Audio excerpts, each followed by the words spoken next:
नमस्कार बच्चों, मेरा नाम है आकाश और मैं स्वागत करता हूं आप सभी का अपने YouTube channel A to Z study में।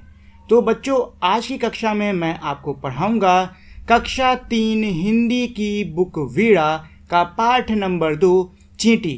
पहले हम लोग इस पाठ के अर्थ को समझेंगे और उसके बाद के इसके प्रश्न उत्तरों को हम लोग हल करेंगे। तो चलिए पहले तो हम लोग इस पाठ को समझ लेते हैं। लेकिन उससे पहले मित्रों, अगर आप लोगों ने अभी तक इस वीडियो को लाइक, शेयर और चैनल को सब्सक्राइब नहीं किया है तो कृपया करके आप लोग इस वीडियो को लाइक, शेयर और चैनल को सब्सक्राइब कर दीजिए। हर पल चलती जाती चींटी, शम का राग सुनाती चींटी। क्या कह रहा है कि जो चींटी है वो हर पल चलती जाती है, यानी कि आपने देखो कभी भी चींटी को कहीं पे रुके हुए नहीं देखा होगा। आप उसको जब भी देखोगे वो किसी ना किसी काम में लगी होती है, कोई कहीं ना कहीं वो जा ही रही होती है। और श्रम का राग सुनाती, यानी कि जो चींटी है वो बहुत ही परिश्रमी होती है, बहुत ही मेहनत करती है। ठीक है, श्रम का राग सुनाती चींटी का मतलब यही कि जो चींटी होती है वो बहुत ही मेहनती होती है, बहुत ज़्यादा वो परिश्रम करती रहती है। कड़ी धूप हो या हो वर्षा, दाना चुनकर लाती चींटी। चाहे जितनी भी तेज धूप क्यों ना हो और चाहे जितनी भी तेज बारिश क्यों ना हो, चींटी जो होती है वो हमेशा अपने लिए मतलब अपने घर के लिए खाना लेकर आती है। चाहे जैसी भी परिस्थिति क्यों ना हो, चींटी अपना काम करना कभी भी बंद नहीं करती। हाँ, ठंडियों के मौसम में आप चींटी को नहीं देखोगे क्योंकि वो गर्मी भर अपने लिए खाना खूब सारा जुटा लेते हैं और फिर उसी खाने से अपनी पूरी ठंडियाँ निकालते हैं। सचमुच कैसी कलाकार है, घर को खूब सजाती चींटी। और भाई आप लोगों ने चींटियों के घर को देखा होगा।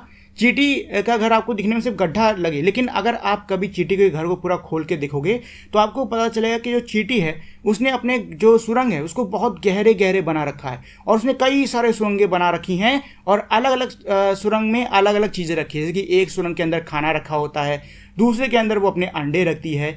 जो चींटी है वो इस प्रकार से अपने घर को बहुत ही अच्छी तरीके से बनाती है। तो जो चींटी है वो किसी कलाकार से कम नहीं है और वो अपने घर को खूब अच्छे से सजा के बनाती है।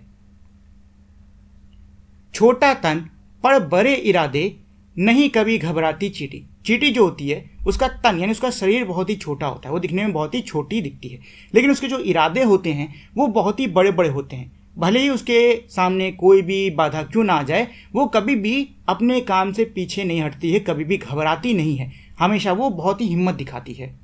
नन्हे नन्हे पैर बढ़ाकर पर्वत पर चढ़ जाती चींटी। क्या कह रहा है, अपने नन्हे नन्हे पैरों को बढ़ा के जो चींटी है वो पर्वत, देखो यहाँ पे पर्वत जो शब्द इस्तेमाल हुआ ना, इसका मतलब ये नहीं है कि जो चींटी है वो पहाड़ चढ़ जाती है, नहीं, इसका मतलब ये है कि कोई भी बाधा अगर चींटी के सामने आती है तो वो उसको पार कर जाती है। ठीक, इसका मतलब ये नहीं कि वो वाकई में चींटियां पर्वत चढ़ जाती हैं, ऐसा नहीं। तो इसका अर्थ क्या है कि भाई अपने नन्हे नन्हे पैरों से वो कोई भी बाधा को पार कर जाती हैं।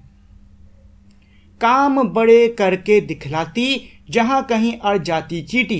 क्या कह रहा है कि कहीं पे भी कोई भी काम करने लग जाती है चींटी तो बड़े बड़े काम करके दिखाती है। ठीक है, जैसे कि मान लो आपसे कहीं गलती से चीनी गिर गई, ठीक, खूब सारी चीनी है, देखोगे थोड़ी देर बाद क्या आ जाएगी, वहाँ पे चींटी आ जाएगी और थोड़ी देर बाद आप जाके देखोगे तो चीनी सारी की सारी साफ, मतलब वहाँ से चीनी सारी सारी गायब हो गई।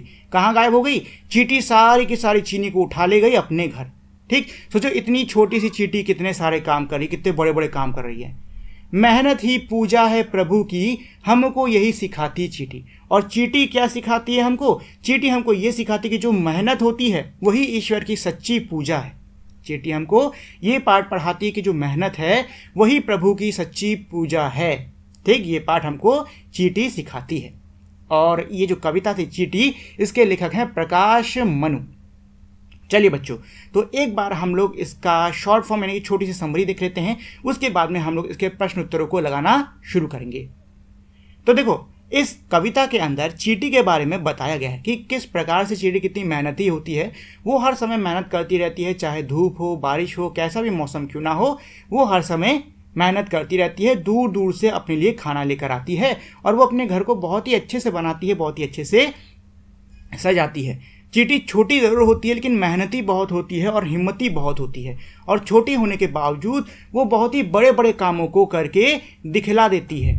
और चींटी से हमें क्या सीख मिलती है, चींटी से हमें यह सीख मिलती है कि जो मेहनत होती है वही ईश्वर की सच्ची पूजा होती है। तो दोस्तों, ये तो हो गया उस पूरे पाठ का अर्थ। चलिए अब हम इसके प्रश्न उत्तर कर लेते हैं। तो प्रश्न नंबर 1 क्या कह रहा है, आपने अपने आसपास घर और विद्यालय में कौन कौन से जीव जंतु देखे हैं। तो देखिए इसका जवाब मेरे प्यारे बच्चों आप ही लोग को देखना होगा। ठीक है, तो आप लोग बताओ आपके घर के आसपास आपको कौन से जीव जंतु दिखते हैं। जैसे कि मेरे घर के आसपास तुम्हें चींटियाँ दिखती हैं, चिड़िया दिखती है, चूहे, बिल्ली, कुत्ते, ये सब दिखते हैं। आपके घर के आसपास क्या यही सब दिखते हैं कि कोई और भी जीव दिखते हैं। ठीक, जैसा जो उत्तर है वो आपको अपने हिसाब से इसमें यहाँ पे भरना होगा। दूसरा प्रश्न क्या कह रहा है, आपने सबसे छोटा कौन सा कीट देखा और कहाँ देखा। क्या कह रहा है कि आपने सबसे छोटे आकार का कीट यानी कि कीड़ा कौन सा देखा और कहाँ पर देखा। तो सबसे छोटे आकार का अगर मैं कीड़े की बात करूं तो वो यही होती, चींटी होती है, और साथ ही में एक और कीड़ा होता है, वो जब फल वल सड़ने लग जाते हैं ना तो उसके ऊपर आपको मंडाता हुआ नजर आएगा। ठीक, उसको क्या कहते हैं मुझे नाम तो नहीं याद आ रहा है, लेकिन वो चींटी से भी ज़्यादा छोटा होता है। तीसरा प्रश्न क्या कह रहा है, आपने चींटी के अतिरिक्त और कौन कौन से श्रम करने वाले जीव देखे हैं। क्या बोला है कि आपने चींटी के अलावा और कौन कौन से मेहनत करने वाले जीवों को देखा है। तो भाई बहुत सारे जीवों को देखा है। ठीक, जैसे कि बैल को देखा है, भाई बड़ी मेहनत करता है। हालांकि अब तो बैल वैल उतने खेत जोतते नहीं है, नहीं तो पहले जो बैल है बहुत मेहनत करता था, खेतों को खूब जोता करता था। गधे हो गए, जो भट्टी से ईंट उठा के लाने का काम है वो गधे करते हैं। ठीक, और साथ ही में हमारे और भी बहुत सारे जीव हैं, जैसे कि कुत्ते को भाई वो खुद का खाना ढूंढता है, इधर उधर आता जाता है। चिड़िया तिनका उठा के अपना घोंसला बनाती है मेहनत से। जितने भी जीव हैं ना सभी मेहनत करते रहते हैं। नन्ही की चींटी के बारे में अपना कोई अनुभव बताइए। आपको चींटी से जुड़ा हुआ कोई अनुभव बताना होगा। अनुभव कैसा भी हो सकता है, जैसे कि हो सकता है कि आपके घर में कहीं पे बहुत सारी चिड़ियाँ निकली हों, या फिर हो सकता है कि भाई आपने कहीं पे कुछ गलती से गिरा दिया हो तो वहाँ पे बहुत सारी चींटियाँ निकली हों, या फिर हो सकता है कि आप कभी रास्ते में जा रहे हो और आपने देखा कि अरे भाई रास्ते में इतनी सारी चींटी। तो कोई भी अनुभव जो आपका चींटी से जुड़ा हुआ है उसको आपको यहाँ पे बताना होगा। चलिए कविता से आगे क्या कह रहा है, नीचे कुछ वस्तुओं के चित्र बने हैं, बताइए चींटियाँ किसे खाना चाहेंगी, उस पर ये जो ऐसे स्माइली फेस है का चिन्ह बनाइए। मतलब ये कि नीचे बहुत सारी चीज़ें आपको बताना होगा कि चींटियाँ इनमें से किसको किसको खाना चाहेंगी। तो देखो लड्डू मीठी चीज़ होती है, जितनी भी मीठी चीज़ें होती है ना चींटियाँ उसको खाना चाहती हैं। तो लड्डू के ऊपर आप ऐसे स्माइली फेस बना दो, ये आंखें और ये मुस्कुराहट। करेला नहीं, करेला चींटी नहीं खाएगी क्योंकि करेला कड़वा होता है। गेहूं का दाना, वैसे मैंने गेहूं के दाने के आसपास चींटियों को देखा तो है लेकिन उसको खाते हुए नहीं देखा है, तो ये नहीं। चीनी, भैया चीनी भी मीठी होती है तो चींटी जरूर खाएगी इसको, इस पर भी स्माइली बना दो। और शहद भी मीठा होता है, इस पर भी स्माइली बना दो, इसको भी चींटी खाएगी। सूखी पत्तियां नहीं, सूखी पत्ती को चींटी नहीं खाती है, तो सिर्फ इन तीनों को चींटी खाएगी, बाकी तीनों को चींटी नहीं खाएगी। ये इसके उत्तर। चलिए निम्नलिखित पंक्तियों को पूरा कीजिए, यानी कि नीचे जो हमारी पंक्तियां दी हुई हैं आपको इनको पूरा करना होगा। तो पहला दिया है मेरा घर को। ठीक, तो घर को आप कैसे भी पूरा कर सकते हो कि घर को सजाना अच्छी बात होती है, या फिर घर को साफ रखना चाहिए, या फिर मैं अपने घर को जा रहा हूँ। घर को वैसे थोड़ा गलत हो जाएगा लेकिन चलो कोई बात नहीं। घर के लिए आप कोई भी अपने मन से कोई भी वाक्य बना सकते हो। ये लो मैंने आपके लिए यहाँ पे एक बना के रखा है, घर को साफ करना अच्छी बात है। ठीक, पर्वत पर चढ़ना आसान नहीं, आप कुछ भी बना सकते हो कि हनुमान जी पर्वत पर जड़ी बूटी लेने गए, या फिर बना दो पर्वत पर बहुत ही ठंड होती है। इस प्रकार से आप कोई भी वाक्य बना सकते हो। अगला क्या है, दाना चुनकर, चिड़िया दाना चुनकर उड़ गई। ठीक, या फिर इसको आप ऐसे भी बना सकते हो कि चींटी दाना चुन चुनकर लाती है, या फिर चींटी दाना चुनकर लाती है। ठीक, ऐसे कर सकते हो कि खराब अनाज में माँ ने दाना चुनकर अलग किए।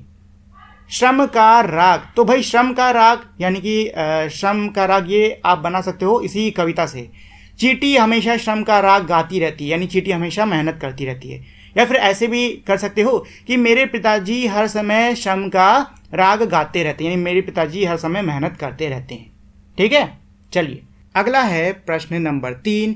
कविता के अनुसार चींटी हमको क्या क्या करना सिखाती है, लिखकर बताइए। मतलब ये कि आपको बताना होगा कि कविता के हिसाब से हमने चींटी से क्या क्या सीखा, कविता के हिसाब से चींटी हमको क्या क्या सिखाती है। तो कविता के हिसाब से चींटी हमको सिखाती है परिश्रम, यानी कि मेहनत करना, हिम्मत रखना, कभी भी हिम्मत नहीं हारना, चाहे जितनी भी बाधाएं क्यों ना आ जाएं, कभी ना घबराना, मतलब कभी घबराना नहीं चाहिए।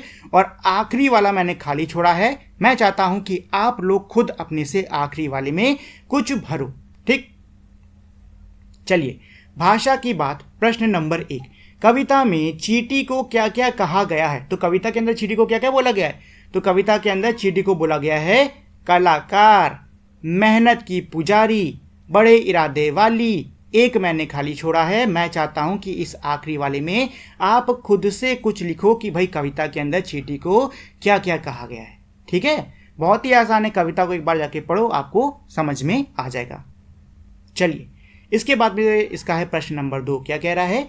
कितनी बार आई चींटी? चींटी कविता में चींटी शब्द कितनी बार आया है, इन्हें गिनो और उतनी चींटियां बनाकर इस पंक्ति को पूरा करो। क्या कह रहा है कि भाई इस कविता के अंदर कितनी बार चींटियां आई हैं? आपको जाना है फिर से कविता पर और उसमें जितनी बार भी चींटी शब्द आया है उसको गिन लेना है। गिनने के बाद में जितनी बार आया हो उतनी चींटियां आपको बना देनी है। तो बहुत ही आसान है, ऐसे 2 आंखें बना दो, ठीक है, और ये पीछे की बॉडी हो गई उसकी, ये टांगे बना दो ये क्या बन गया?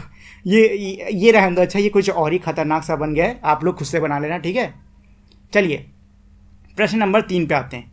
क्या कह रहा है? आइए चींटी की कविता को आगे बढ़ाते हैं, मतलब जो चींटी की कविता है उसको चलो थोड़ा और आगे बढ़ाया जाए। चीनी का दाना दिख जाए उसको लाने जाती चींटी। इसको हम लोग और कैसे बढ़ा सकते हैं?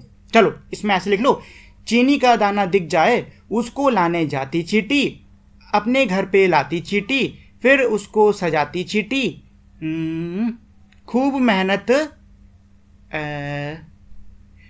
मेहनत से सब चींटी का पेट भर जाती चींटी। ऐसे करके कुछ बना लो अपने से। ठीक है, मतलब कोई भी चींटी की कहानी बना सकते हो आप, कविता। चलो प्रश्न नंबर 4, शब्दों की तुकबंदी। देखो इसमें ना आपको ऐसे शब्द बनाने होंगे जो कि पहले वाले से मिलते हो, जैसे दाना गाना। ठीक है, दाना गाना। वैसे धूप का सूप, रूप, धूप, कुछ भी बना सकते हो। कढ़ी का चढ़ी, पड़ी, हड़ी, राग का साग, चाग, बाग, कुछ भी आप बना सकते हो। ठीक, तो ये मैंने आपके लिए बना दिए हैं 2, और राग वाला आपको खुद से बनाना होगा। चींटी से भेंट। भेंट का मतलब होता है मुलाकात। ठीक है, आपके घर के कई कोनों में चींटी आती जाती है, यानी आपके घर में आपने अपने कोनों में चींटी को आते जाते देखा होगा। एक दिन वह आपको रोक कर आपसे कुछ कहती है। एक दिन चींटी, आप कहीं जा रहे हो, आपको रोका चींटी ने, और आपके चींटी में क्या हो रही? बातचीत हो रही है। आपको और आपके और उसके बीच क्या क्या बातें हुई होंगी लिखिए। अब आपकी और चींटी के बीच में क्या बात हुई होगी आपको वो लिखना है। जैसे कि पहले आपने बोला, नमस्ते चींटी, आज आप अकेले आई हो? तो हो सकता है चींटी इस तरीके से जवाब दे कि हाँ, आज मैं खास आपसे मिलने आई हूँ। तो आप कहोगे क्यों, क्या हो गया, कोई समस्या है क्या? तो हो सकता है चींटी कोई समस्या आपके सामने रखे, बोले कि भाई भोजन नहीं मिल रहा है बहुत दिन से, कुछ दे देते। या फिर हो सकता है कि भाई कुछ बोले कि मैं हम लोग उस कोने में रहना चाहते हैं, क्या हम रह सकते हैं आपसे? हो सकता है इजाज़त मांगे। हालांकि ऐसा कुछ चींटी करती नहीं है, लेकिन आपको ऐसी कल्पना करने की आपके और चींटी के बीच में बातचीत हुई है। चलो, हाथी और चींटी की छुपन छुपाई। चींटी और हाथी छुपन छुपाई खेल रहे हैं। चींटी को एकदम पता चल जाता है कि हाथी कहाँ छुपा है। हाथी का शरीर बड़ा है ना। देखो क्या कह रहा है, चींटी और हाथी के बाद छुपन छुपाई खेल रहे थे। हाथी पहले छुपता है, चींटी तुरंत हाथी को पकड़ लेती। क्यों? क्योंकि हाथी का शरीर इतना बड़ा है कि वो कहीं पे भी छुपे वो दिख जाता है। जब चींटी एक मंदिर के भीतर छिपती है तो हाथी भी उसे एकदम ढूंढ लेता है। बताइए हाथी को कैसे पता चला कि चींटी मंदिर में छिपी है? क्या कह रहा है कि भाई अब छिपने की बारी आई चींटी की, और चींटी जाके मंदिर के अंदर छिप गई। जैसे ही हाथी ढूंढने के लिए गया, उसे फटाक से चींटी मिल गई। बता सकते हो हाथी ने चींटी को कैसे ढूंढा? तो देखो, अगर तस्वीर को ध्यान से देखोगे तो आपको नीचे दिखाई देंगी चप्पलें, और वो किसकी हैं? चींटी की हैं। तो मतलब चींटी मंदिर में जब गई तो उसने चप्पलें बाहर उतार दी। हाथी ने बस उसी चप्पल को देखा और वो समझ गया कि अरे वाह, चींटी मंदिर के अंदर है, बस उसने पकड़ लिया उसको फटाक से। ठीक है, चलो, तो इसी के साथ में ये कहानी और ये जो मेरा पाठ है ये दोनों समाप्त होते हैं। उम्मीद है आपको ये पाठ अच्छे समझ में आ गया होगा। अगर मेरे प्यारे बच्चों आपको ये पाठ समझ में आया है, अच्छा लगा है आपको ये पाठ, तो कृपया करके आप लोग इस वीडियो को लाइक, शेयर और चैनल को सब्सक्राइब कर दीजिएगा। अब हम लोग मिलेंगे हमारी अगली वीडियो में, तब तक के लिए नमस्कार।